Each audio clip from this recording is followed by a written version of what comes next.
Hi, my name is Corinne Bloom and I'm a life coach and mentor. And today I want to talk to you about the challenge of change and finding resilience through change and transition.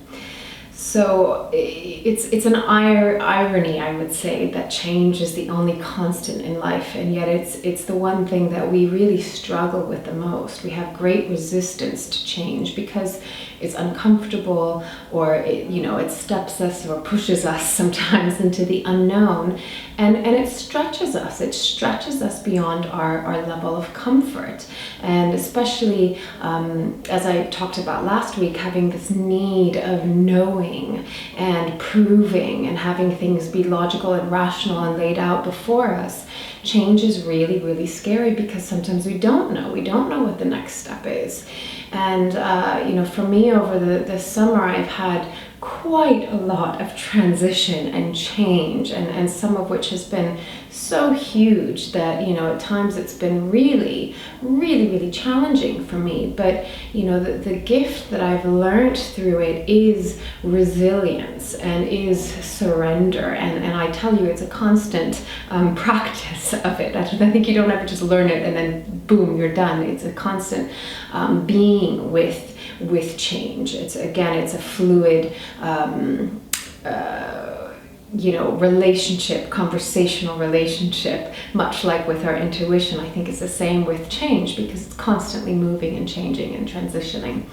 So what I've really learned about the challenge of change is resilience is such a powerful thing. And I just want to go off on a side note about resilience. I read this in the Huffington Post, I think a couple weeks ago, and I thought this was really brilliant, that the opposite of depression isn't happiness, it's resilience. And I think that is so true, because resilience is the act of being able to essentially bounce back and have fluidity and have acceptance within life, within change, within transition, within challenge, within pain, whatever it is. Resilience is the ability to be able to see it and take it and go, okay, what am I going to do with this? I'm not going to let myself be pulled down and fail, or to think that it's going to be this way and it's never going to change, or even to convince ourselves that we have to be happy all the time, and that I have to be that way, and if I'm not that way, then I failed. Resilience is a certain type of acceptance of what is happening around us, what is happening to, and more importantly, through us and within us. It's the ability to be to have that gentleness, within the experience. So when change occurs and it's really challenging and it feels scary and we don't know what the next step is, it's really easy to get caught in the mentality of, why is this happening to me? And my life is going to forever be like this, and it's not going to change, and I can't take it anymore, and I'm stressed and I'm tired and I'm fatigued and I'm depressed and all of these things, and it feels like it's just stuck and we are completely powerless within it. And almost the opposite is the opposite of that would be the denial of what's happening, and just kind of trying to convince ourselves that everything is okay and we're happy and we're good and we're positive and things are great. And actually the underlying feeling is actually that this doesn't feel so easy and this doesn't feel so comfortable, and actually I feel really alone and isolated with it because I feel like I have to show up in a certain way and make it seem like it's all okay, but internally it's actually very difficult.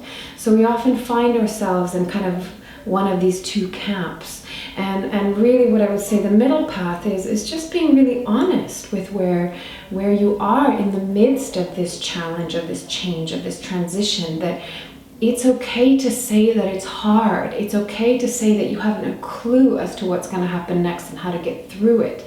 But where resiliency comes in is letting go of the shame of what's happening to you or what you're experiencing, that there's nothing wrong with it.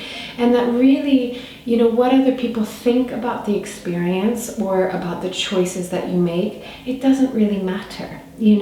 Because sometimes people say things because they want to support us, but it's not really the type of support that we need. Sometimes they're afraid for us, and so they're trying to do it out of love and out of caring for us, but again, it's not really what we're needing. And some people are also just really afraid because they've learned that, well, this is the way you have to stay in this box and you can't take that risk or this will happen. That really our lives, it comes down to what is true for us, and sometimes we don't know until we get to that point, and then we have to make a different decision, and maybe it takes you on a completely different path than what you had set out on originally. But can that be okay? That's the resiliency in it. Can it be okay? Can there be forgiveness? Can there be acceptance? Can there be the openness for things to change and take you on a different direction? And for me, I've noticed that when I resist that and I say, no, this is the path that I'm on, and this is how I thought it was going to unfold, and this was what I thought it was going to look like, that's when I've suffered the most. And when I've just said, okay, I surrender to this, not in a passive way. I want to be very clear that surrendering isn't a passivity. It's a letting go into what is. It's kind of allowing the wave to take you rather than constantly stepping up against it. And so a personal example for me recently was before I got pregnant, I really had this vision of what I thought I would want to be doing, or how I'd want to be, and what my environment would be being pregnant. And so we actually made really big moves in our lives to follow that.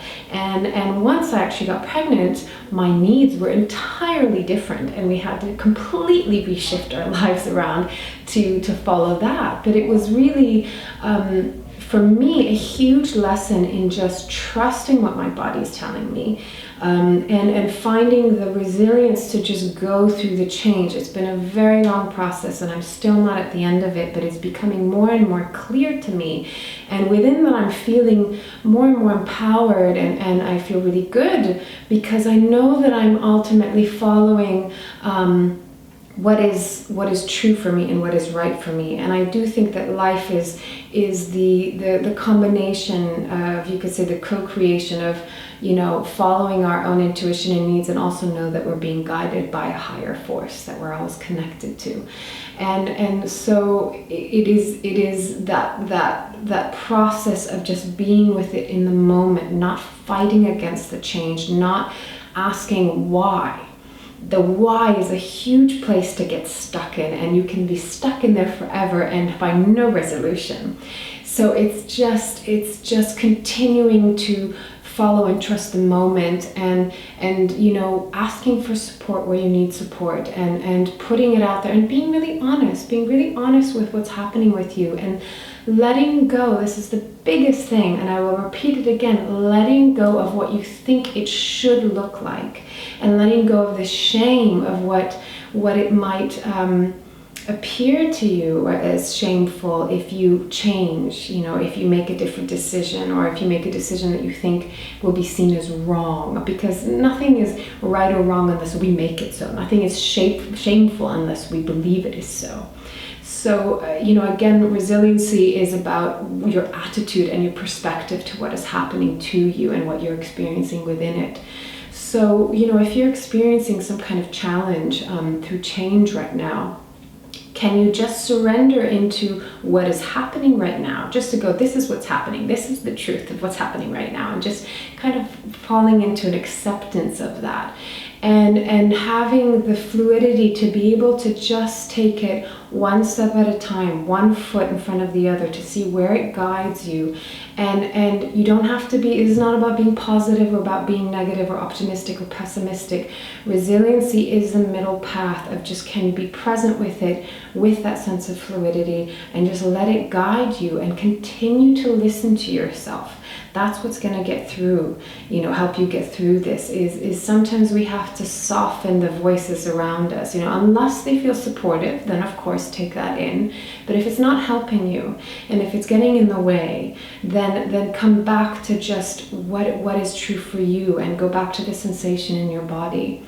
And a really helpful exercise is especially if you have a transition or change or you're needing to make a decision within that, is visualize either option.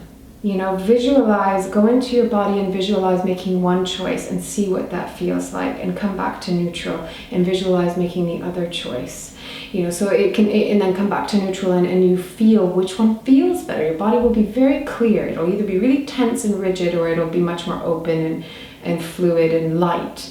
And that can go towards decisions, but it can also go through, you can use it within change of just notice, go into the body and notice, when are you resisting and how are you showing up in the resistance, and when are you surrendering and how are you showing up in that mode, in that path, and feel the difference in your body. Allow your body to be the guide.